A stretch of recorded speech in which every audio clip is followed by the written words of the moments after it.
उद्यापासून आपण आपल्या गावात, आपल्या तालुक्यात आणि जिल्ह्यात 20 पेक्षा जास्त पोरांची टीम तयार करायला लागा।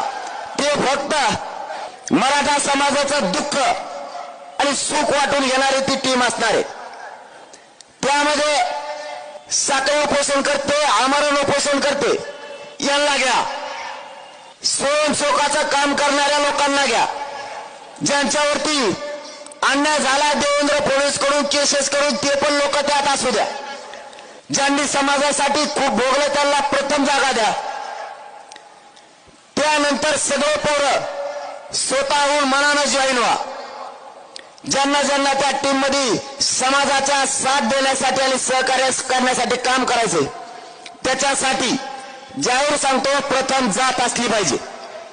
पक्ष आणि नेता नंतर, हे याच्यामध्ये घ्या। मराठ्यांचा